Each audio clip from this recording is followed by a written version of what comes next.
అలా మనసు బడలిపోకుండా ఉండడం కోసం పూజ ముందుకి ముందుకి వెడుతుంది. ఈ వెళ్ళినప్పుడు ఎన్నో ఉపచారాలు చేస్తాం. సాధారణంగా ఎక్కడైనా సరే పూజ చేస్తే షోడశోపచారములు అంటాం. 16 ఉపచారములతో పూజ చేస్తాం. ఈ 16 ఉపచారాలు మీరు రోజు వింటూనే ఉంటారు. ఆవాహయామి, అర్ఘ్యం సమర్పయామి, పాదయో పాద్యం సమర్పయామి, ముఖే ఆచమనీయం సమర్పయామి, స్నానం సమర్పయామి, స్నానం తర్వాత వస్త్రయుగ్మం సమర్పయామి, యజ్ఞోపవీతం సమర్పయామి, చందనం సమర్పయామి, దీపం దర్శయామి, ధూపమాఘ్రాపయామి, పుష్పాన్ పూజయామి, నైవేద్యం సమర్పయామి, తాంబూలం సమర్పయామి, మంత్రపుష్పం సమర్పయామి. ఇలా 16 ఉపచారములు పూజలో తిరుగుతాయి. షోడశోపచారములు అంటారు. 16 అంకెతో ఎందుకు నడుస్తుంది అంటే మనిషి పుట్టుక ముందు నుంచి మనిషికి అంత్యేష్టి సంస్కారంతో కలిపి 16 సంస్కారములు నడుస్తాయి. ఈ 16 సంస్కారములకు 16 చంద్రకళలు, 16 ఉపచారములు ప్రతీకలవుతాయి పూర్ణత్వానికి. అందుకని షోడశోపచారములు. ఈ షోడశోపచారాలతో పూజ చెయ్యాలి ప్రతి ఇంట్లో. ఒకవేళ చెయ్యకపోతే కనీసంలో కనీసం పంచసంఖ్యోపచారిణి 5 ఉపచారాలు చెయ్యాలి. ఏమిటి 5 ఉపచారాలు? గంధ పుష్ప ధూప దీప నైవేద్యములు, ఈ 5 చెయ్యాలి. ఈ 5 తంతు కాకుండా ఉండాలంటే అసలు అవి ఎందుకు ఇవ్వాలో తెలియాలి కదా. ఈశ్వరుడికి గంధం పూస్తే ఎందుకంత సంతోషం? ఆయన నాకు గంధమే పుయ్యి అని ఎందుకు అడుగుతాడు? ఏ గంధం బదులు పట్టుకొచ్చి కాస్త పరిమళ ద్రవ్యమో పన్నీరో చల్లితే ఆయనకి సంతోషం ఉండదా? అది సువాసన, ఇది సువాసనేగా. మరి చందనమే కావాలని ఎందుకు? చందనం అంటే నేను ఇందాక చెప్పాను కదా, ఎక్కడో అమ్మినటువంటి డబ్బాల్లో చందనం కాదు, సాన మీద తీసిన చందనం. ఎందుకు ఆ చందనం అడుగుతాడు?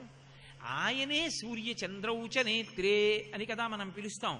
భగవత్ స్వరూపాన్ని దేన్ని మీరు పిలవండి, సూర్యచంద్రులు ఇద్దరూ కన్నులుగా ఉన్నారు అని చెప్తాం. విష్ణువుని పూజ చేస్తున్నాం అనుకోండి, క్షీరోధన్వత్ ప్రదేశే శుచిమణి విలసత్సైకతే మౌక్తికానాం మాలాక్లప్తా సనస్త స్ఫటికమణి నిభైర్మౌక్తికైర్మండితాంగ శుభ్రైరభ్రైరదభ్రైరుపరి విరచితైర్ముక్త పీయూషవర్షై ఆనందీన పునీయాత్ హరినళిన గదా శంఖపాణిర్ముకుంద భూః పాదౌ యస్య నాభిః వేదసుర నిలచంద్ర సూర్యౌ చ నేత్రే అంటున్నామా లేదా?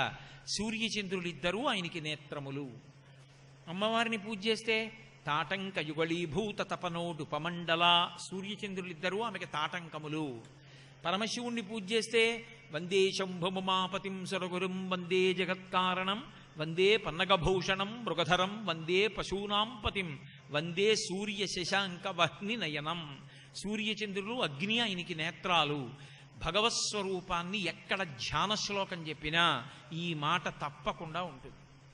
సూర్యచంద్రులు ఆయన నేత్రములు అన్న మాట ధ్యాన శ్లోకంలో భగవత్స్వరూపమునందు అన్వయం చేస్తారు. ఎందుకు అది అన్వయం చేయడం అంటే, సూర్యచంద్రుల యొక్క కదలికయే కాలం.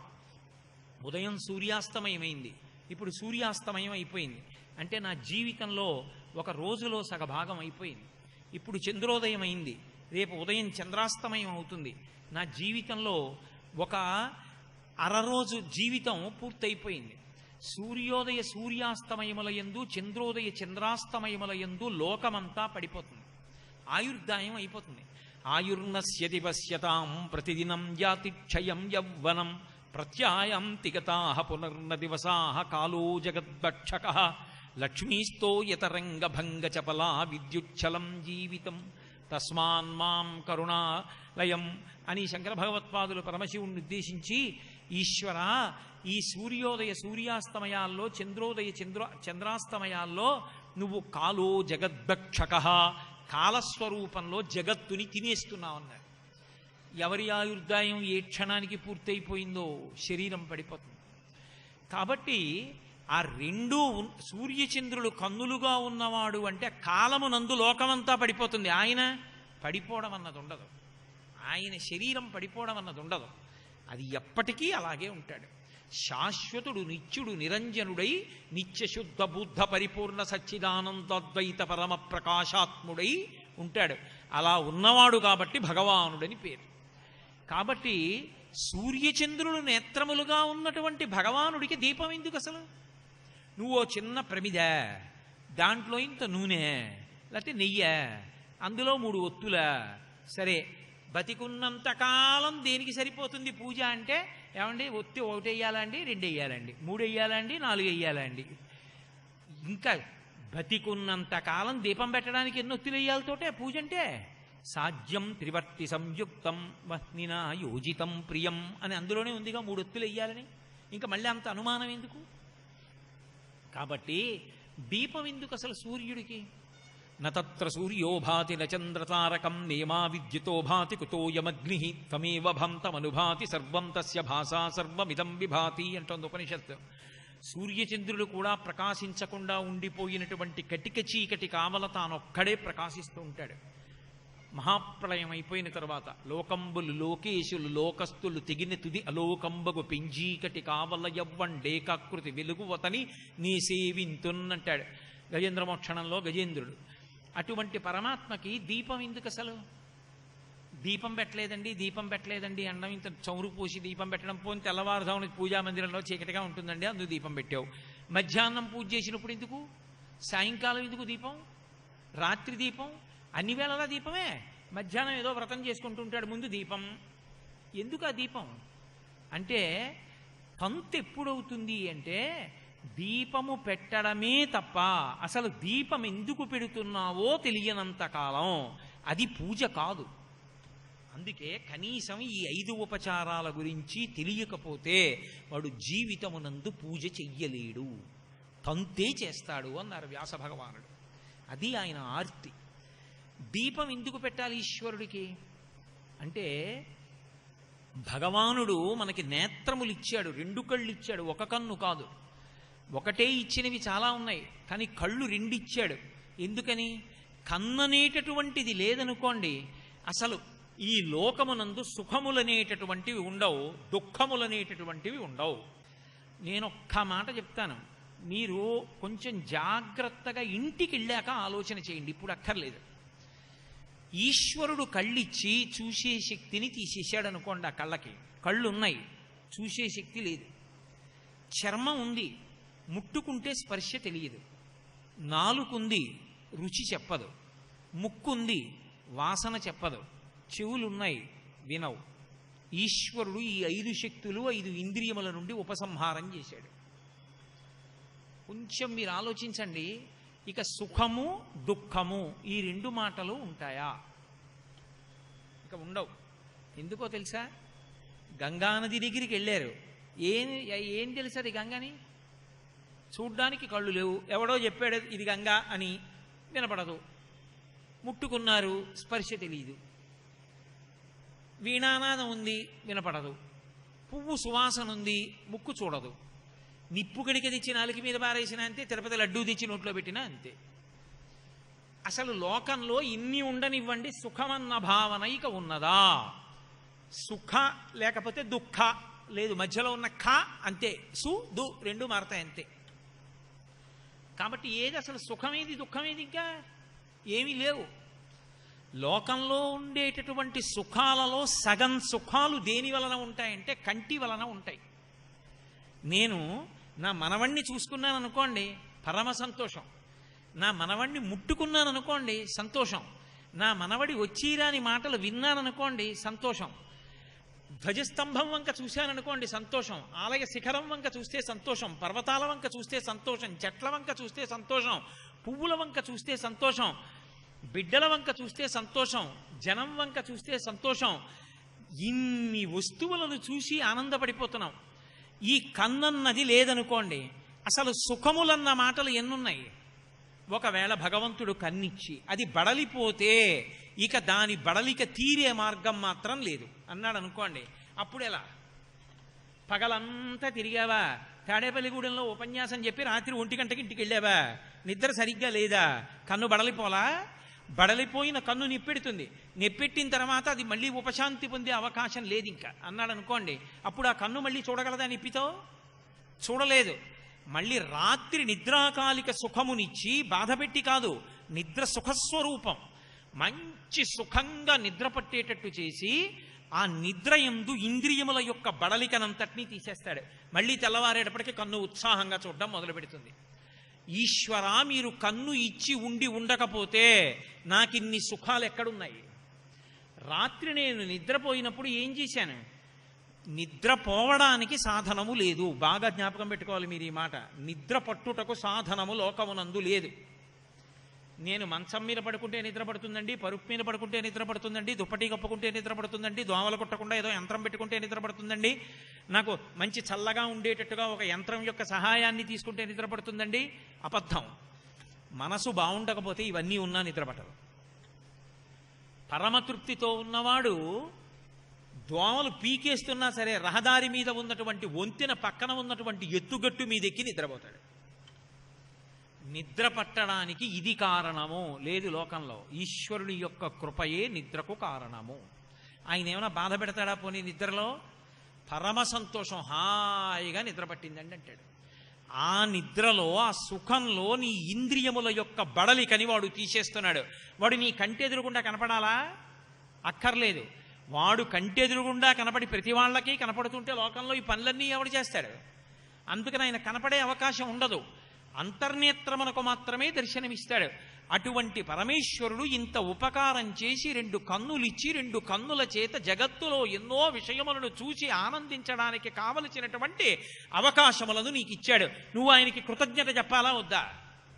కృతజ్ఞత చెప్పకపోతే కృతజ్ఞుడవు అవుతావు. కృతజ్ఞుడవు అయితే నిష్కృతి లేదు. కాబట్టి నిద్ర లేవగానే ముందు దేనితో ప్రారంభం అంటే రాత్రి నిద్రాకాలిక సుఖమును ఆయన ఇచ్చి ఉండకపోతే శరీరము నిలబడడానికి కావలసిన అన్నాన్ని పుచ్చుకోదు. అది శాస్త్రంలో లక్షణం. దీనికి అన్నవికారమని పేరు. ఇది అన్నం పుచ్చుకోదు. రాత్రల్లా నిద్రపోలేదనుకోండి మర్నాడు ఆకలేదు. ఆకలి వేయలేదనుకోండి, మీరు కడుపు నిండా తినలేదనుకోండి, కనురెప్ప పడదు. కడుపుకి కంటిరెప్పకి సంబంధం. కడుపు ఆకలితో రగిలిపోతోంది అనుకోండి, నిద్ర పట్టదు. కడుపు నిండిపోయింది అనుకోండి, నిద్ర పట్టేస్తుంది. నిద్ర పట్టిందనుకోండి, ఆకలేస్తుంది. ఆకలేసింది అనుకోండి, కడుపు నిండా తింటే నిద్ర పడుతుంది. అదొక చక్రం, ధర్మచక్రంలా నడుస్తూ ఉంటుంది జీవిలో. కాబట్టి ఈశ్వరుడు నీకు రాత్రి నిద్ర పట్టేటట్టు చేసి నిద్రాకాలిక సుఖమునందు ఇంద్రియముల బడలిక తీర్చాడు. కాబట్టి నువ్వు ఈ యొక్క ఇంద్రియములు, జ్ఞానేంద్రియములు 5 పనిచేయడం మొదలు పెట్టగానే, మనస్సు పైకి రాగానే జాగృత్ అంటారు, తెలివి వచ్చిందంటారు. తెలివి రాగానే మొట్టమొదట చూపు ఎక్కడికి వెళ్ళి నిలబడాలి అంటే భగవన్మూర్తి మీద నిలబడాలి. అందుకే ఇంట్లో ఉన్నటువంటి పడక గదిలో సాధారణంగా పార్వతీ పరమేశ్వరుల్ని కానీ లక్ష్మీనారాయణుల్ని కానీ ఉంచుకుంటారు. ఎందుకనంటే జగతపితరౌ వందే పార్వతీ పరమేశ్వరౌ. పార్వతీ పరమేశ్వరులు జగత్తుకి తల్లిదండ్రులు. పార్వతీ పరమేశ్వరౌ అన్నప్పుడు పార్వతీ పరమేశ్వరులే అని కాదు, లక్ష్మీనారాయణులు వాళ్ళే వీళ్ళు, వీళ్ళే వాళ్ళు. పార్వతీప రమేశ్వరౌ. అదేమిటంటే పార్వతీప అనొచ్చా? అనొచ్చు. సంస్కృత భాషకు మర్యాద ఉంది. నృప అన్నాను అనుకోండి, నరులకు ప అంటే పతి, నరపతి, రాజు అని అర్థం. అలాగే పార్వతీప అంటే పార్వతీపతి, రమేశ్వరౌ, రమకి ఈశ్వరుడు లక్ష్మీనాథుడు. జగతపితరౌ వందే పార్వతీప రమేశ్వరౌ. పార్వతీ పరమేశ్వరులు లక్ష్మీనారాయణులు కూడా తల్లిదండ్రులే. నీ నోటి వెంట 3 పర్యాయములు బిగ్గరగా ఒక నామం రావాలి. నిద్ర లేస్తూనే కులదైవం వంక చూసి నమస్కారం చేసి శ్రీహరి శ్రీహరి శ్రీహరి అనాలి. అది మొదటి మాట. గురువుగారు లోపల పడుకున్నారనుకోండి, గురువుగారిని లేపకూడదు, దోషం వస్తుంది. గురువుగారు నిద్రపోతున్నారు, నిద్రపోతూ ఉండగా నిద్ర లేచారని ఎలా తెలుస్తుంది? అథవా లేపవలసి వస్తే ఒక్కటే మార్గం, సంధ్యావందనానికి వేళ అయిందని చెప్పాలంతే. భగవంతుని యొక్క క్రియాకలాపము చేయవలసిన సమయం ఆసన్నమైందని చెప్పడానికి లేపాలి తప్ప ఏ ఇతర కారణమును పెట్టి ఎవరినీ లేపకూడదు. కడుపున పుట్టిన పిల్లల్ని కూడా లేపకూడదు. శాస్త్రంలో అది విరుద్ధం, నిషిద్ధం. అలా చేయకూడదు. నా కొడుకు నిద్రపోతున్నాడు అనుకోండి, పరీక్ష అనుకోండి, ఒరే లే చదువుకో అనకూడదు. ఒరే ప్రాతకాలంలా లేచి పరమేశ్వరుడికి నమస్కారం చేసి భగవన్నామని చెప్పి తర్వాత పుస్తక పఠనం ప్రారంభం చేయి అనాలి. ముందు భగవంతుని యొక్క విధి చెప్పాలి, విధి చెప్పి నిద్ర లేపాలి. రామాయణం వేదోపబృంహణం. అందుకే రాముణ్ణి లేపితే రామా నిద్రలే అనలేదు. కౌసల్యాసు ప్రజారామ పూర్వా సంధ్యా ప్రవర్తతే ఉత్తిష్ఠ నరశార్దూల కర్తవ్యం దైవమాన్నికం. ఆ ఈశ్వరుణ్ణి ఆరాధించడానికి సంధ్యావందనానికి నిద్రలే అన్నాడు. భగవత్కార్యానికి నిద్ర లేపాలి తప్ప ఏ ఇతర కారణానికి నిద్ర లేపకూడదు. ఎందుకు లేపకూడదు? నిద్ర సమాధికి సమానం. సమాధిలో ఉన్నవాడిని బహిర్ముఖం చేయడం ఎంత దోషంలో, గాఢ నిద్రలో ఉన్నవాడిని లేపడం అంత దోషం. కాబట్టి భగవత్కార్యం చెప్పి నిద్ర లేపాలి ఇప్పుడు లేపిన. అటువంటి పరిస్థితిలో నిద్ర లేస్తూనే శ్రీహరి శ్రీహరి శ్రీహరి అని 3 మాటలు అని భగవన్మూర్తి వంక మొదటి చూపు చూసి భూమికి నమస్కారం చేసి కాలు పెట్టి గురువుగారిని తలుచుకొని నేల మీద పడి గురుపాదములకు నమస్కరించి బయటికి వెళ్ళాలి. అటువంటప్పుడు రాత్రల్లా నాకు నిద్రనిచ్చి నిద్రాకాలిక సుఖమునందు నా ఇంద్రియములకు కలిగినటువంటి బడలికనంతటినీ కూడా రూపుమాపినటువంటి ఓ పరమేశ్వరా, నా మొదటి కృతజ్ఞత నీకే. జాగృతికి అధిపతి విష్ణువు. అందుకని శ్రీహరి శ్రీహరి శ్రీహరి అని విష్ణునామంతో లేవాలి. లేచిన తరువాత పూజ చేసేటప్పుడు మొట్టమొదట దీపం పెడతాం. దీపం పెట్టి ఘంటానాదం చేస్తాం. ఎందుకు ఘంటానాదం చేయడం? గంట వాయిస్తే దేవతలకు పిలుపు. ఒక్కొక్క పరికరాన్ని మ్రోగిస్తే ఒక్కొక్కరు వస్తారు. ఏదో రాత్రివేళ గట్టిగా అదే పనిగా ఈల వేశాడనుకోండి కాపలాదారు, అందరూ పరిగెత్తుకొస్తారు ఏమైందని. కుక్క మురిగిందనుకోండి దొంగలు పడుతున్నారని అనుమానం వస్తుంది. గంట వాయించారనుకోండి దేవతలు వస్తారు. శంఖం పూరించారనుకోండి విజయం కలుగుతుంది. ఏం పని లేక అర్థం పర్థం లేకుండా అడగలేదు. ధర్మక్షేత్రే కురుక్షేత్రే అని మొదలుపెట్టి భగవద్గీతలో ధర్మక్షేత్రమైన కురుక్షేత్రంలో నావారు పాండవులు కిమకుర్వతి సంజయ, ఏం చేస్తున్నారయా అని అడిగాడు. యుద్ధానికి వెళ్ళిన వాళ్ళు భోజనం చేస్తారా? యుద్ధం చేస్తారు. ఏడు దానికి ఆ ప్రశ్న ఏమిటి ధృతరాష్ట్రుడిది అంటే ఏం చేస్తున్నారని ఎందుకు అడిగాడంటే అప్పుడు సంజయుడు చెప్పాడు, ఇదిగో ఫలానా వాడు ఫలానా శంఖం పూరించాడు. అర్జునుడు ఈ శంఖం, ధర్మరాజు ఈ శంఖం, భీముడు ఈ శంఖం, నకులుడు ఈ శంఖం, సహదేవుడు ఈ శంఖం, మీ వాళ్ళు ఊరుకున్నారు. అంటే ఇప్పుడు విజయం ఎవరికి వస్తుంది? ఎవరు శంఖనాదం చేశారో వాళ్ళకు వస్తుంది. శంఖాన్ని ఊదితే దేవతలకు పిలుపు, పళ్ళాలు పట్టుకుని కొడితే పితృదేవతలకు పిలుపు, మరమరాలు చల్లితే ఉగ్రభూతములకు పిలుపు. ఒక్కొక్కళ్ళని పిలవడానికి ఒక్కొక్క పంథా ఉంటుంది. దేవతల్ని రమ్మని పిలవాలంటే ఘంటానాదం చేయాలి. అదేదో ఇంత గంట వాడికే వినపడదు మోగించింది, అలా ఉండకూడదు. గంట వాయిస్తే గంటలా మోగాలి చక్కగా. ఆ ఘంటానాదం చేసి దీపం వెలిగిస్తాడు. దీపం వెలిగించాడంటే అక్కడ ఏదో వెలుతురు లేదని, లేకపోతే ఈశ్వరుడికో దీపం పెడితే ఆయన ఏదో పొంగిపోతాడని కాదు. నువ్వు కృతజ్ఞత చెప్పావు. ఈశ్వరా నాకు కంటినిచ్చావు, ఈ కంటికి వెలుగునిచ్చావు, కంటికి కంటి వెనక ఉన్న వెలుగు వలన నేను ఇన్నిటిని చూడగలుగుతున్నాను, ఇన్నిటిని చూసి ఇంత సంతోషపడగలుగుతున్నాను. కళ్ళు లేని అంధుడుంటాడు, ఎన్ని కోల్పోయాడో ఆయన జీవితంలో. ఆయన ఏం చూశాడు పాపం? ఆయనతో పోలిస్తే మనం ఎంత అదృష్టవంతులం. రాత్రి కంటి బడలిక తీర్చిన పరమాత్మకి కృతజ్ఞతావిష్కారము నోటితో ఇంత ఉపన్యాసం కూర్చుని చెప్పలేకపోతే ఒక దీపాన్ని వెలిగిస్తారు. అది మంగళప్రదమైన దీపము, కృతజ్ఞతావిష్కారము. భగవంతుడు చేసిన ఉపకారమునకు కృతజ్ఞత చెప్తున్నావు ఈశ్వరుడికి. అందుకని దాని మట్టు మీద కాస్త పసుపో కుంకమో అక్షతలో పువ్వో వేస్తారు. ఇప్పుడు పంచసంఖ్యోపచారిణి అయినటువంటి అమ్మవారికి దీపం పెడుతున్నాము అంటే దీపం పెట్టడం యాంత్రికము, తంతు కారాదు. ఎందుకు దీపం పెడుతున్నావో స్మరించి దీపం పెట్టాలి. అప్పుడు కృతజ్ఞత ఆవిష్కరించావు.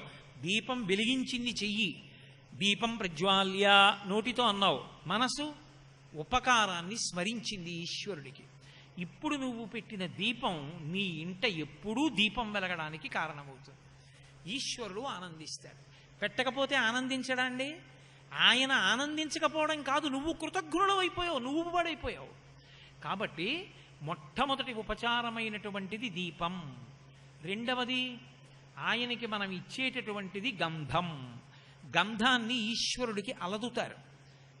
గంధానులేపనము అని ఆయన శరీరానికి అలదుతారు. ఎందుకు అంటే గంధాన్ని అలదడం చందనానులేపనం చేస్తే చల్లగా ఉంటుంది. అందుకే పూర్వం వేసవి కాలంలో ఒంటికి బాగా పేత అని వచ్చేస్తే చందనం తీసే చందనం రాసేవారు, ఆ మంట తగ్గి చల్లగా ఉంటుందని. ఆ చందనం ఈశ్వరుడికి అలదితే ఆయనకి చల్లగా ఉంటుందనడానికి ఆయన ఏం వేడిగా ఉన్నాడా? కాదు. ఎందుకు ఆయనకి చందనం ఇస్తున్నామంటే ఆయన మన చర్మానికంతటికీ కూడా స్పర్శ సుఖాన్ని పెట్టాడు. ఈశ్వరుడు చర్మం అనేటటువంటి ఒక ధాతువుని పెట్టకుండా ఉంటే జీవితాలు నరకప్రాయములు అయిపోతాయి. ఎందుకో తెలుసా? దీన్ని సప్తధాతువులతో తయారు చేస్తారు. చర్మము, రక్తము, మాంసము, కొవ్వు, అస్థి, శుక్ల, మేధ అనబడేటటువంటి 7 పదార్థాలు ఉంటాయి. ఇందులో రక్తం ఉంటుంది, మాంసం ఉంటుంది, కొవ్వు ఉంటుంది, ఎముకలు ఉంటాయి, శుక్లం ఉంటుంది, మేధస్సు ఉంటుంది. దీని మీద చర్మం పెట్టి అందంగా కప్పుతాడు ఈశ్వరుడు. చర్మంలో ఉండేటటువంటి ఇంకొక పెద్ద విశేషం ఏమిటంటే, పరమేశ్వరుడు ఇచ్చినది, మీరు నాకు ఒక గజన్ రవికల బట్టి ఇచ్చారనుకోండి, నేను అందులో ఏదో ఓ నా దోషిట్లో పట్టినన్ని 3 దోషిళ్ళు బియ్యం పోసి మూట కట్టాననుకోండి, పడతాయి. నేను అందులో ఒక 100 కిలోలు పోసి మూట కట్టాననుకోండి, పడతాయా? పట్టవు. నేను పసితనంలో శిశువుగా పుట్టినప్పుడు ఈశ్వరుడు చర్మాన్ని కప్పాడు ఈ శరీరం మీద. నేను ఇవాళ 6 అడుగుల ఎత్తైపోయినా ఆ చర్మమే సాగింది. అది కూడా సాగతీయడంలో పిట్లిపోవడం, పగిలిపోవడం, నిప్పెట్టడం లేకుండా చర్మము సాగింది. అదే ముడతలు పడిపోతుంది మళ్ళీ జర్జరీభూతమైనప్పుడు. అంత అందంగా ఆయన చర్మాన్ని కప్పకుండా ఒక్క చోట చర్మం కాని పైకి రేగిపోయిందనుకోండి, ఈగలు, దోమలు, నుసమలు అన్నీ అక్కడ వాలి మాంసం తినేస్తాయి, నెత్తురు కారిపోయేటట్టు చేస్తాయి. అంతవరకు ఎందుకు? పెద్ద దెబ్బ తగిలి చర్మం ఇలా కొట్టుకుపోయి నెత్తురు కారుతోంది అనుకోండి, మనమే చూడలేం, భయం వేస్తుంది, కట్టుకట్టేస్తారు వెంటనే కనపడకుండా మళ్ళీ చర్మం వచ్చే వరకు. ఈశ్వరుడు చర్మాన్ని ఇచ్చి ఊరుకోలేదు. చర్మం ఇచ్చాడు కాబట్టి లోపటి నెత్తురు బయటికి కారిపోవట్లేదు. ఎంత ఉపకారం చేశాడు మహానుభావుడు! లోపల పట్టిన చెమట మళ్ళీ స్వేదరంధ్రాల్లోంచి బయటికి వెళ్ళిపోతుంది, మళ్ళీ నీటిని పుచ్చుకుంటుంది, కానీ స్వేదరంధ్రంలోంచి నెత్తురు మాత్రం బయటికి రావడానికి వీల్లేదు. అందుకే అది చిక్కగా ఉండేటట్టు చేశాడు. చేసి చర్మాన్ని కప్పాడు. కప్పి ఊరుకోలేదు, దీనికి స్పర్శనిచ్చాడు. ఎక్కడ ముట్టుకోనివ్వండి, స్పర్శ తెలుస్తుంది. ఒక మహాత్ముడు, కంచికామకోటి పీఠాధిపత్యం వహించిన మహాపురుషులు చంద్రశేఖరేంద్ర సరస్వతి మహాస్వామి వంటి మహాపురుషులు నా తల మీద 2 చేతులు పెట్టారనుకోండి, నేను ఎంత ఆనందపడిపోతాను ఆ స్పర్శకి. మహాస్వామి నా తల మీద 2 చేతులు పెట్టారండి అనం. నా మనవణ్ణి ఎత్తుకున్నాను అనుకోండి, జీవితంలో మొట్టమొదటిసారి మనవణ్ణి ఎత్తుకున్నాను అనుకోండి, ఆ మనవడి స్పర్శ తగిలినప్పుడు నేను తాతనయ్యాను అన్న అనుభూతిలో నాకెంత ఆనందం ఉంటుంది. ఏదో నా కడుపున పుట్టిన కూతుర్ని, ఎన్నాళ్ళయింది నాన్న నిన్ను చూసి అని నా కూతురు 2 చేతులు పట్టుకున్నాను అనుకోండి, నాకు ఎంత ఆనందంగా ఉంటుంది నా కూతురు స్పర్శ. ఎంత బాధలో ఉండనివ్వండి, నా కొడుకుని కౌగిలించుకున్నాను అనుకోండి, పుత్రగాత్ర పరిష్వంగా అంటారు, కొడుకుని కౌగిలించుకున్నాను అనుకోండి, ఎంత తాపం తీరి ఎంత బాధ ఉపశమిస్తోంది. ఓ పువ్వుని ముట్టుకున్నాను అనుకోండి, అబ్బా ఎంత సౌకుమార్యంగా ఉందో, ఎంత మెత్తగా ఉందో, ఎంత అందంగా ఉందో అంటున్నాను. భగవంతుడి యొక్క తీర్థం ఇచ్చారనుకోండి, ఇలా చేత్తో పట్టుకుని లోపలికి పుచ్చుకుంటున్నాను. ఆ నాలుక మీద పడినప్పుడు దానిలో ఉన్నటువంటి ఆ పరిమళాన్ని ఆఘ్రానిస్తున్నాను, ఆ ఘాటుతనాన్ని అనుభవిస్తున్నాను. స్పర్శ చర్మానికి ఇచ్చాడు కాబట్టి ప్రమాదకరమైనది ఏదైనా వస్తుంటే నాకు తెలిసిపోతుంది. ఏదో ఏ పాము లాంటిదో కాలు మీద వరకు ఎక్కిందనుకోండి, గభాలన పాదం జాడిస్తాను, ఏదో ఎక్కేస్తోందని. నేను ఇప్పుడు ఇక్కడ ఉపన్యాసం చెప్తుండగా నా అరికాలను దోమ కరిచేస్తోంది అనుకోండి, వెంటనే తెలుసుకుని స్పర్శ ఉంది కాబట్టి దోమ కుట్టేస్తోందని 2వ కాలి బొటన వేలుతో దోమని తొలగిపోయేటట్టుగా చేస్తాను. రక్షణ అన్నది దేని వలన వచ్చింది? స్పర్శ వలన వచ్చింది. ఎక్కడ మృదువైన స్పర్శ ఉంచాలో అక్కడ మృదు స్పర్శ ఉంచాడు, ఎక్కడ కొంచెం స్పర్శ కాఠిన్యాన్ని తట్టుకోవాలో అక్కడ అలా ఉంచాడు. కను రెప్ప మీద ఉన్నటువంటి స్పర్శ పరమ మృదువుగా ఉంటుంది. అరికాలులో ఉన్న చర్మం కించిత్ కఠినంగా ఉంటుంది, లేకపోతే నడవలేము. ఎక్కడ ఎలా ఉంచాలో అలా ఉంచాడు. ఈశ్వరా, నువ్వు ఈ చర్మంలో ఒక్క 10 అంగుళాల చర్మం నీకు ఇవ్వను అన్నాడు అనుకోండి, లేదు నీ చర్మం మీద రంగురంగుల బొమ్మలు వచ్చేట్టు చేస్తాను అన్నాడు అనుకోండి, ఎంత వికారంగా అయిపోతాడు. అవ్వకుండా ఆ చర్మం ఇచ్చి రక్షించాడే. మనం కొని తెచ్చుకున్నాం ఆ చర్మాన్ని, చిరిగిపోకుండా చర్మం వ్యాకూచించేటట్టు చేశాడే. మహానుభావుడు అంతా కాపాడుతున్నాడే. కాపాడుతున్న వాడికి కృతజ్ఞత చెప్పవలసి వస్తే, ఈశ్వరా ఇదిగో చందనాన్ని రాస్తున్నాను, ఇది అనులేపనం చేసినప్పుడు నీకు చల్లగా ఉంటుంది, స్పర్శ చల్లటి స్పర్శ కలుగుతుంది. నాకు చర్మాన్నిచ్చి స్పర్శ సుఖాలు, ఎన్ని స్పర్శ సుఖాలో పొద్దున్న లేస్తే, ఈ సుఖాలన్నీ అనుభవిస్తున్నాను కనుక కృతజ్ఞతగా నీకు చందనాన్ని అనులేపనం చేస్తున్నాను. ఈ భావన లేదు. ఈశ్వరుడికి ఎందుకు అనులేపనం చేస్తున్నావో నీకే తెలియదు. తెలియనప్పుడు నిజంగా ఎంత చౌకబారుదాన్నైనా సరే చందనం అని పేరు పెట్టి తీసుకొచ్చి అలదా ఇచ్చు, అది నువ్వు రాసుకో ఒంటికి ఓ 10 రోజులు. అంటే నిజంగా అలా కృతజ్ఞత చెప్పడానికి అది సాధనమా? ఇన్ని లక్షలు ఇన్ని కోట్లు ఖర్చు పెడుతున్న వాడికి ఓ చందనపు సానాను ఓ చందనపు చెక్క కొని ఇంట్లో పెట్టుకుని కొంచెం చందనం తీసి ఈశ్వరుడికి రాయడం అంత కష్టమా? ఒక్కనాటికి కాదు. ఎందుకు చెయ్యలేకపోయావంటే మనస్సు యందు ఆర్తి లేదు. ఆర్తి లేదు కాబట్టి తంతు జరుగుతుంది తప్ప యథార్థమునకు అక్కడ కార్యం జరగదు. కాబట్టి చందనాలంకారం చేస్తాం ఈశ్వరుడికి. ఇప్పుడు దీపం పెట్టాం, చందనం అలజాం. అలాగే పరమేశ్వరుడికి ధూపాన్ని సమర్పిస్తాం. ధూపం వేశాము అంటే కారణం ఈ ముక్కు జ్ఞానేంద్రియం. ఇది అనేక రకములైనటువంటి సువాసనలను మన చేత ఆఘ్రాణింపజేస్తుంది, దుర్వాసనలను ఆఘ్రాణింపజేస్తుంది. ఈ రెండిటినీ కూడా మనం పీల్చినటువంటి కారణం చేత సుఖము దుఃఖము అన్న భావనలు పొందుతాం. మల్లెపూల చెండు ఒకటి ఇక్కడ పెట్టారనుకోండి, అందులో వచ్చేటటువంటి సువాసనల చేత నా మనసు రంజిల్లుతుంది. ఒక కుక్క కళేబరం పక్క నుంచి ఎడుతున్నాను అనుకోండి, చీ దుర్వాసన అని తొలగిపోతాను. ఈ ముక్కు వాసన చెప్పడమే కాదు, ఈ ముక్కుకు ఒక లక్షణం ఉంటుంది. దీనితో వాసన చూసి ఆయుర్దాయాన్ని పెంచచ్చు. ఎలా పెంచుతారంటే, చిన్నపిల్లలుగా ఉండగా అంటే 8 సంవత్సరముల వయస్సు వచ్చే పర్యంతము కొడుకుని శరీరం మీద ముద్దు పెట్టుకోవచ్చు. ఆ వయస్సు దాటిందనుకోండి ఇంకా కొడుకుని ముద్దు పెట్టుకోకూడదు. తండ్రి కొడుకు యొక్క తలని 2 చేతులతో పట్టుకుని ఉంచి వాసన చూస్తాడు మాడు మీద.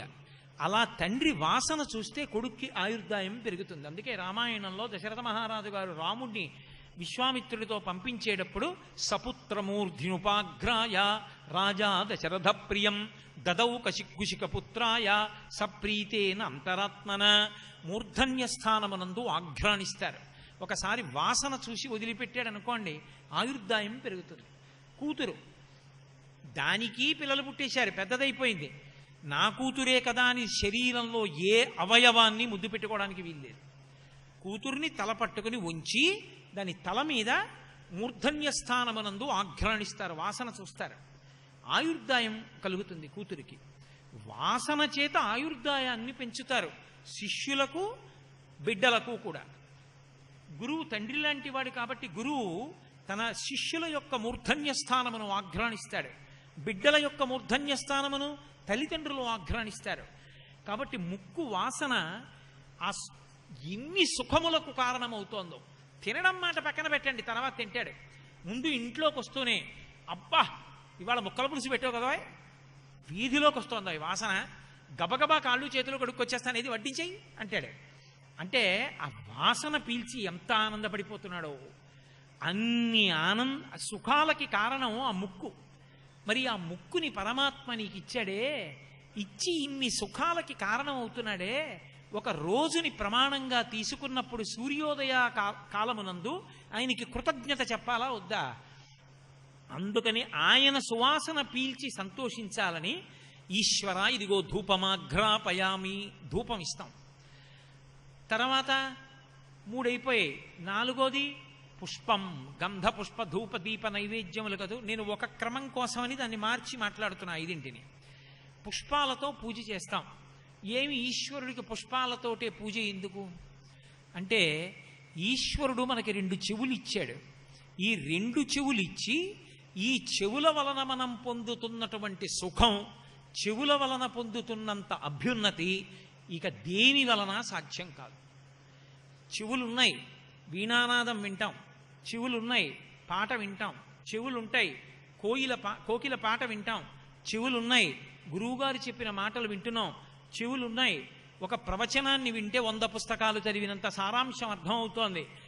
చెవులున్నాయి, మనవడు పలికినటువంటి ముద్దు మాటలు వింటున్నాను. చెవులున్నాయి, భార్య చెప్పిన మాటలు వినపడుతున్నాయి. చెవులున్నాయి, తండ్రి గారు చెప్పిన పరాకు వినపడుతోంది. భద్రం కర్ణీభి శృణుయామ దేవాహ అంటారు. ప్రమాణమైనటువంటి వేదము చెవి వలననే నిలబడుతుంది. ఎందుకంటే వేదం చదువుకుని నేర్చుకోరు.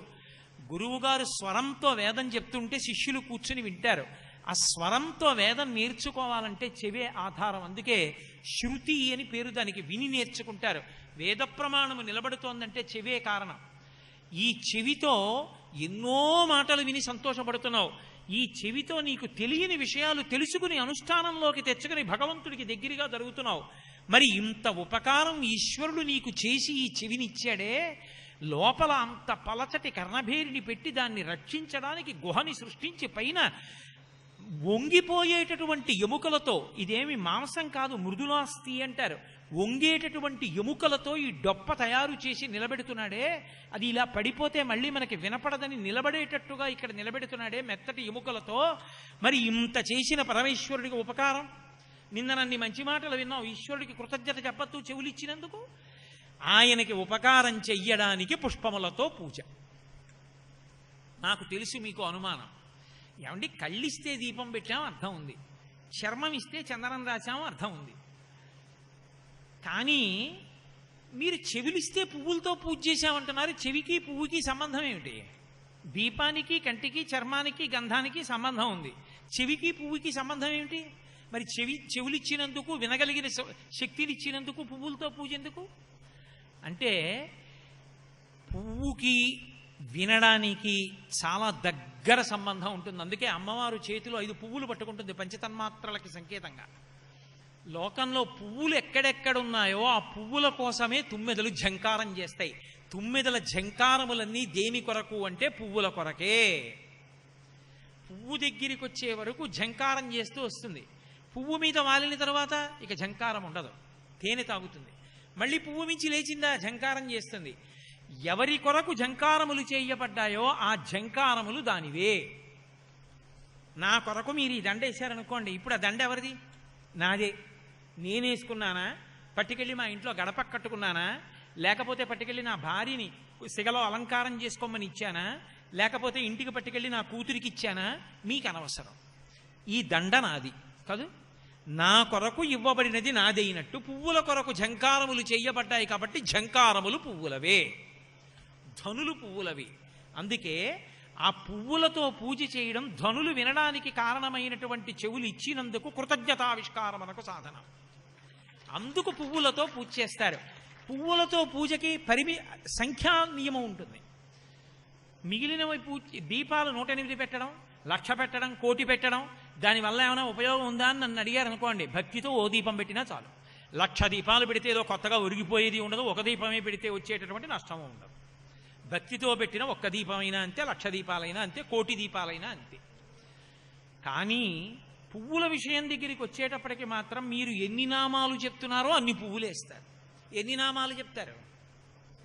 చెబితే 108, లేకపోతే 1000 అంతే.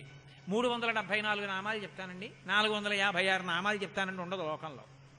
చేస్తే అష్టోత్తర పూజ, లేకపోతే సహస్ర పూజ అంతే. 63, 76, 481, 523, 736 అలా ఉండవు నామాలు. 108, 1000 ఈ రెండే ఎందుకు ఉండాలి అంటే, 108 నామాలతో పూజ ఎందుకు చేస్తారంటే, ఈ సమస్త జగత్తు ఎందు కుక్క పుట్టనివ్వండి, పిల్లి పుట్టనివ్వండి, పంది పుట్టనివ్వండి, మనిషి పుట్టనివ్వండి, ఎవరు పుట్టినా మనం సనాతన ధర్మంలో నక్షత్రాన్ని ప్రమాణంగా చూసి చెప్తాం, తిథిని వారాన్ని చెప్పాం, నక్షత్రాన్ని ప్రమాణం చేసుకుంటాం. అందుకే మీకు రామాయణంలో వారాలు ఉండవు, అసలు రామాయణంలో తిథులు నక్షత్రాలే ఉంటాయి, అసలు వారాలు చెప్పరు రామాయణంలో. అటువంటప్పుడు కలియుగంలో వారాలు చెప్తున్నాం మనం హోరని బట్టి. ఇప్పుడు ఎవరు పుట్టినా నక్షత్రమే చూస్తాం, ఏ నక్షత్రంలో పుట్టాడండి అని జాతకం వేస్తారు. మళ్ళీ శరీరం విడిచిపెట్టేసినప్పుడు నక్షత్రమే చూస్తారు, ఏ నక్షత్రంలో పోయాడండి అంటారు. దాన్ని బట్టి ఇల్లు వదలాలా వదలక్కర్లేదా, త్రిపాది నక్షత్రమా ఇంకోటా చూస్తారు. జనన మరణములు నక్షత్రాన్ని బట్టి ఉంటాయి. ఏ నక్షత్రంలో పుట్టాడో దాన్ని బట్టి గ్రహాలు జాతకంలో తిరుగుతూ ఉంటాయి. తిరుగుతున్నప్పుడు శుభాశుభముల యొక్క ఫలితములు ఇస్తాయి.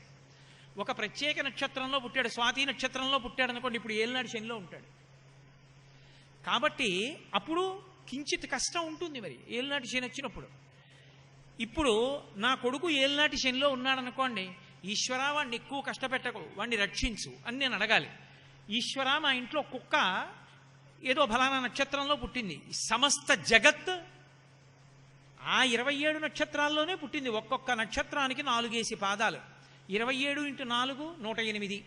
108 నక్షత్ర పాదాల్లో జగత్తులో ఏ ప్రాణి పుట్టినా ఆ ప్రాణులన్నీ సుఖముగా ఉండుగాక, మా ప్రసాదం తిన్న వాళ్లే బాగుండాలని అడగడం మన సంస్కారంలో ఉండదు. 108 నక్షత్రపాదముల యందు పుట్టిన సమస్త ప్రాణిజాతము కూడా సంతోషముగా ఉండుగాక. 108 నామాలతో పూజ, 108 పువ్వులు. కాదండి నాకు 108 చెప్తే తృప్తి లేదండి, ఎన్నో చెప్పాలని ఉంది. సహస్రం అంటే సంస్కృతంలో 1000 కాదు, అనంతం. ఎన్నో చెప్పేశాడని, ఇంకా ఎన్నో చెప్పేయాలంటే సహస్రం అంటారు. సంఖ్య 1000కి పరిమితం చేస్తారు, అప్పుడు సహస్రనామార్చన చేస్తాడు. అంతేకాని ఆవలిస్తూ కూర్చుని సహస్రనామార్చన చేస్తే తంతు. ఉత్సాహంగా చేస్తేనే సహస్రనామార్చన చెయ్యాలి. ఆవలింతలు వస్తున్నాయన్నవాడికి 3 నామాలు చాలు. శ్రీరామ రామ రామేతి రమే రామే మనోరమే సహస్రనామ తత్తుల్యం రామనామ వరాననే. అంటే నా ఉద్దేశం ఆవలింతలు వచ్చేవాడి కోసమని కాదు. శ్రీరామ శ్రీరామ శ్రీరామ. ఎప్పుడు నువ్వు చాలా ముఖ్య కార్యంలో ఉండి ఆ రోజున అనుకోకుండా నిద్ర లేచి పూజకెడుతుంటే ఏదో ముఖ్యమైన కార్యం వచ్చేసింది, బయలుదేరిపోయి వెళ్ళిపోవాలంతే. ఇప్పుడు అలా బయలుదేరిపోవాలి, పూజ పూర్తిగా చేయడానికి అవకాశం లేదు. అప్పుడు ఇన్ని నామాలు చెప్పడం మానేసి శ్రీరామ శ్రీరామ శ్రీరామ అన్నాడు, అయిపోయింది పూజ. సహస్రనామాలతో పూజ చేసినట్టు. ఎందుకని? ఎప్పుడు నేను చెప్పింది సమయం తగినంత లేకపోతే, అంతేకాని నిద్ర 8ంటికి లేచి సమయం లేదనకూడదు. పూజ చేసుకునే వేళని కుదించవలసి వస్తే, అనుకోని పని తగిలి, అప్పుడు రామ రామ రామ అంటే చాలు 1000 నామాలు. ఎలా? అక్షరాల్ని అంకెల్లోకి మారుస్తారు సంస్కృతంలో. రా అంటే 2, మా అంటే 5. రామ రామ రామ 2 × 5 × 2 × 5 × 2 × 5, 2 5 10, 10 2 20, 25 100, 100 2 200, 205 1000 సహస్రనామ తత్తుల్యం రామనామ వరాననే. కాబట్టి రామ రామ రామ అంటే 1000 నామాలు చెప్పినట్టే.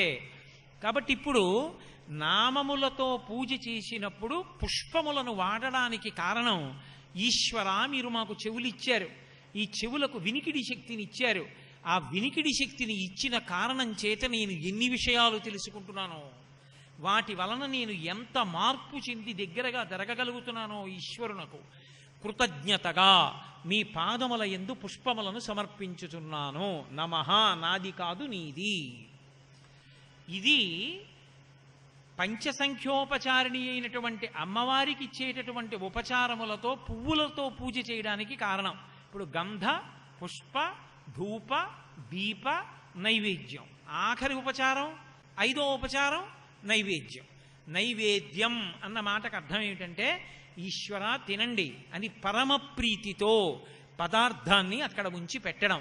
మీరు ఇంత కృతజ్ఞతాభావంతో, ఇంత పరిపూర్ణమైన హృదయంతో, ఇంత సత్వగుణంతో పూజ చేస్తున్నప్పుడు మనసులో ఉద్వేగం ఉండే అవకాశం ఉంటుందా?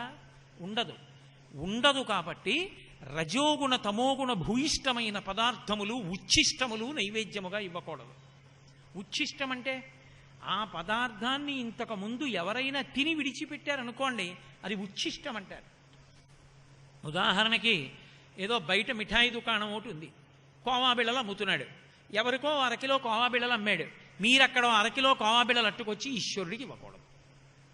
మీరు ఉచ్ఛిష్టం ఇచ్చారని గుర్తు. వండిన పదార్థంలో కొంత తినగా మిగిలినది నైవేద్యానికి పట్టుకొస్తే ఉచ్ఛిష్టము నైవేద్యము చేసినట్టు. అప్పుడు అక్కడ జరుగుతున్నది ఉపచారం కాదు, అపచారం, తంతు, పూజ కాదది.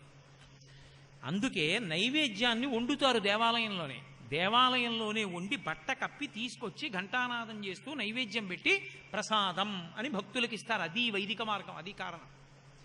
నువ్వు ఏం పెట్టు, ఎంత పెట్టావన్నదాంతో సంబంధం లేదు. పండు పెట్టు. రోజు ఇంట్లో పెట్టవలసింది మాత్రం ఏది పెట్టినా బెల్లం ముక్క పెట్టాలి. ఎందుకని అంటే బెల్లం ముక్క ఒక్కదానికే లోకంలో నిలవదోషం లేదు. నిన్న వండింది అన్న దోషం కానీ, నిలవబెట్టి తెచ్చింది అన్న కానీ దోషం కానీ ఉండదు. బెల్లం ముక్క కలిపి నైవేద్యం పెట్టాలి. అందుకే ఈశ్వరుడికి నివేదన చేసే పదార్థాలు బెల్లంతో వండుతారు తప్ప పంచదారతో వండరు, అది కారణం. కాబట్టి అలా ఇప్పుడు నివేదన చేసావు, ఈశ్వరుడు తింటాడా? నిజంగా ఈశ్వరుడు తినేశాడు అనుకోండి, పెడతామా నైవేద్యాలు? పెట్టాం. ఈశ్వరుడు తినే మార్గం ఒకటి ఉంటుంది, చూపుల చేత తినే మార్గం ఒకటి ఉంటుంది. చూపులతో తినడం అంటే మీరు అలా ఏదో పట్టుకొస్తున్నారనుకోండి, నేను ఆబగా దాని వంక చూశాననుకోండి, అంటే చూపులతో కొంత తినేశానని గుర్తు.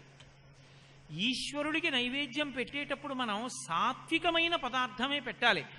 సమోసాలు పెట్టకూడదా అండి, మసాలా దోశలు పెట్టకూడదా అండి అంటే పెట్టకూడదు.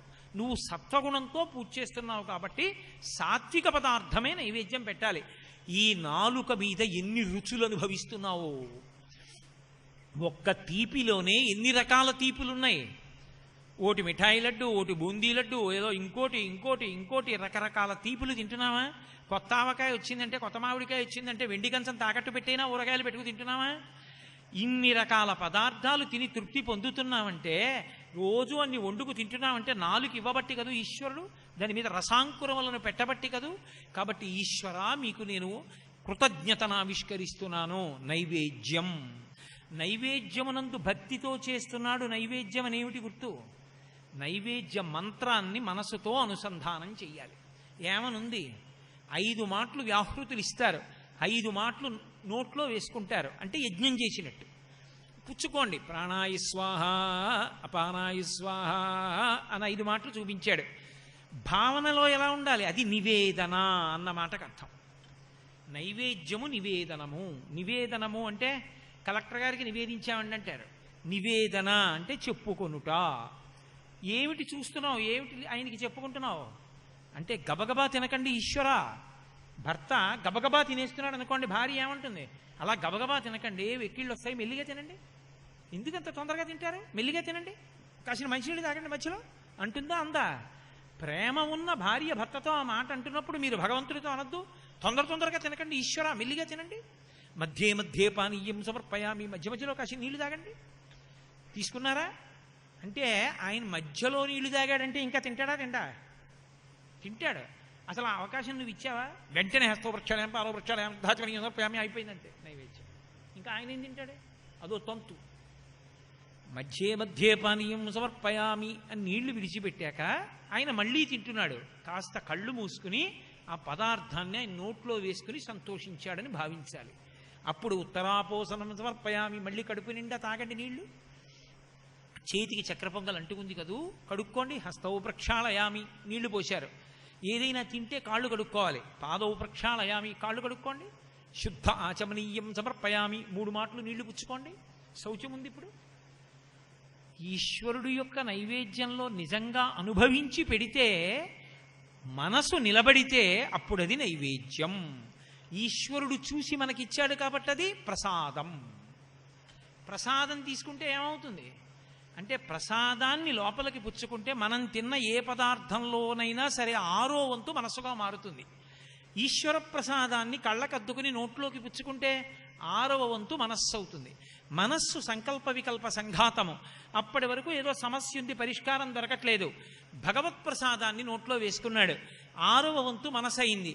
ఇప్పుడు అరే నేను ఇంత తిరుగుతున్నాను ఎందుకురా? అక్కర్లేదు, మన పక్కింట్లో ఆయన్ని అడిగితే అయిపోతుంది కదా. పక్కింటి ఆయన్ని అడిగాడు, ఏమండి మీ అమ్మాయిని మా కోడలు చేసుకుంటాం అన్నాడు. అయ్యా మీరు అడగలేదని బాగుండదని ఊరుకున్నానండి, ఎప్పటి నుంచో నాకు కోరిక ఉంది మీ అబ్బాయికి ఇద్దామని, తప్పకుండా చేసుకుందాం అన్నాడు. ఇప్పటిదాకా కోడల కోసం ఊళ్ళన్నీ తిరిగి వచ్చాడు, పక్కనే ఉంది కోడలు. ఎప్పుడు అర్థమైంది? భగవత్ ప్రసాదం 6వ వంతు మనసు అయితే పక్కనే కోడలు ఉందని తెలిసి వచ్చింది.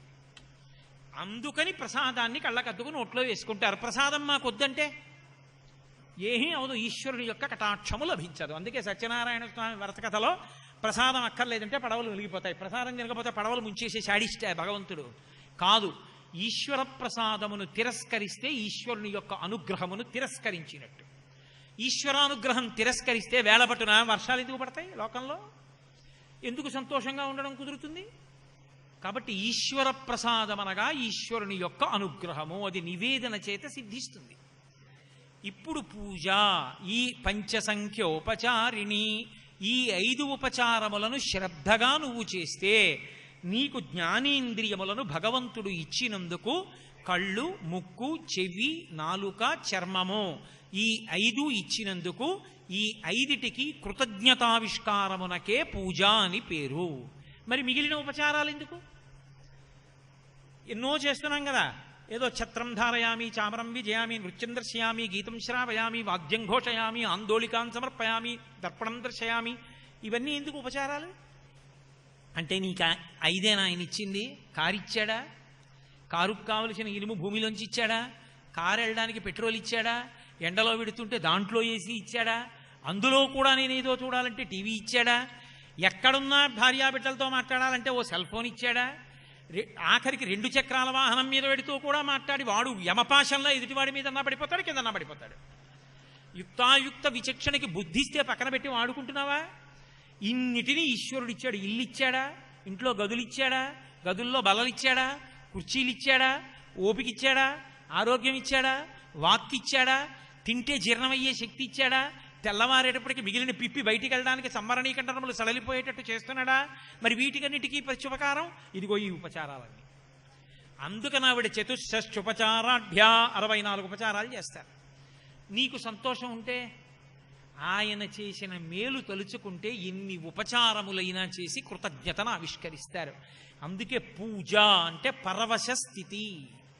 పరమ పరవశంతో భగవంతుడు చేసినటువంటి ఉపకారములను స్మరించి ఆయనకి కృతజ్ఞతను ఆవిష్కరించుట. అంతేకాని దీపం ఇటు తిప్పనా అండి, దీపం అటు తిప్పనా అండి, అగరవత్తులు 2 వెలిగించాలా అండి, 1 వెలిగించాలా అండి, ఏది చేసినా ముందసలు లోపలి భావన తెలుసుకో. అది తెలుసుకోనంతసేపు తంతు, తెలుసుకుంటే పూజ. ఈ పూజ ఏమవుతుంది? ఒక స్థాయికి వెళ్ళేటప్పటికే మానసికమైపోతుంది. అది పై స్థాయి అంటారు. అంటే అప్పుడు ఉపకరణములు అక్కర్లేదు దగ్గర. ఆ కృతజ్ఞతాభావం లోపల బాగా పెరిగిపోతే మనసు వెంపర్లాడిపోతుంది పూజ చేస్తానని. ఆ వెంపర్లాడిపోయినప్పుడు ఎలా ఉంటుందో, ఎలా చేస్తుందో శంకరాచార్యుల వారు చెప్పారు. రత్నైకల్పితమానసం హిమజలై స్నానంచ దివ్యాంబరం నానారత్న విభూషితం మృగమదామోదాంకితం చందనం జాజీ చంపక బిల్వపత్రరచితం పుష్పంచ ధూపం తథా దీపం దేవదయా నిధే పశుపతే హృత్కల్పితం గృహ్యతాం. ఈశ్వర, హృత్కల్పితం, నా మనసు చేత సృష్టించి ఇస్తున్నాను. కళ్ళు మూసుకు కూర్చుంటాడు. కళ్ళు మూసుకు కూర్చుంటే కాశీపట్టణానికి వెళ్ళిపోతాడు. కాశీపట్టణంలో అంతరాలయంలోకి వెళ్ళిపోయి తాను పద్మాసనం వేసి కూర్చుంటే భార్య తన కుడి చేతి వైపు నిలబడి ఆవు పాలతో కూడుకున్నటువంటి బంగారు పాత్రని చేతికిస్తే ఆ పాత్ర తీసి శివలింగం మీద పోస్తుంటే దోమతెరలా పాలన్నీ శివలింగం మించి జారిపోతుంటే నమస్తే అస్తు భగవన్ విశ్వేశ్వరాయ మహాదేవాయ త్రయంబకాయ త్రిపురాంతకాయ త్రికాగ్నికాలాయ కాలాగ్నిరుద్రాయ నీలకంఠాయ మృత్యుంజయాయ సర్వేశ్వరాయ సదా అని ఆ మంత్రం చెప్తూ ఈశ్వరుడికి పాలతో అభిషేకం చేసేశాడు. తెల్లగా పాలు జిగురుగా పట్టుకుని ఉన్నాయి. ఇప్పుడు మళ్ళీ ఇలా అన్నాడు. భార్య బంగారు చెంబుతో శుద్ధజలం ఇచ్చింది. ఆ నీళ్లు పోశాడు. శివలింగం అంతా కడిగినట్టు అయిపోయింది. ఇప్పుడు ఇలా చేయి పెట్టాడు. పెరుగిచ్చింది. పెరుగు ఎత్తి పోస్తే బిళ్ళలు బిళ్ళలుగా పడి మీద తూలుతుంది. చెంబు కింది వరకు దింపాలి అభిషేకం చేసేటప్పుడు. దింపి పోస్తే మీదకి తూలకుండా శివలింగం అంతా అలదుకుంటుంది. ఇప్పుడు మళ్ళీ శుద్ధజలం చేశాడు. ఆ పెరుగు బిళ్ళలు దిగిపోయాయి. తేనె తీసుకున్నాడు. అభిషేకం చేస్తున్నాడు. ఎర్రగా ఏదో ఆ బట్టలోంచి పైకి కనపడేటటువంటి సన్నటి నేతనీసినటువంటి బట్ట ఎలా ఉంటుందో తేనె అలా జారిపోతోంది. ఇప్పుడు మళ్ళీ శుద్ధజలం పోశాడు. జిగురు జిగురుగా పట్టీలు పట్టీలుగా కిందకి దిగుతుంది తేనె. ఆ దిగిపోయినటువంటి స్థితి చూశాడు. నేతి పాత్ర జాగ్రత్తగా పట్టుకోవాలి. పట్టుకున్న చోట నెయ్యి తగిలితే జిగురు చెంబు పడిపోతుంది. కింద పొడిగా తుడిచి భార్య చేతిలో పెట్టింది. అది పట్టుకుని నేతిని పోస్తున్నాడు. బరువుగా మెల్లిగా దిగుతుంది నెయ్యి. ఆ దిగిపోయినటువంటి నెయ్యి ఇప్పుడు మళ్ళీ శుద్ధజలం పోశాడు. అంచులంచులుగా చీరలు జీరలుగా నెయ్యి అంతా కిందకి దిగుతోంది. ఆ తరువాత ఏదో పళ్ళరసాలు చేశాడు. శుద్ధోదకం చేశాడు. శివలింగాన్ని తుడిచేశాడు. చందనం పెట్టాడు. దానికి బొట్టు పెట్టాడు. దానికి వస్త్రం కప్పాడు. ఉత్తరీయం కప్పాడు. పుష్పహారం వేశాడు. రుద్రాక్షమాల వేశాడు. వేసి జాజిపూల పళ్ళెం చేత్తో పట్టుకుని ఓం నిధనపతయే నమః అని వేస్తున్నాడు.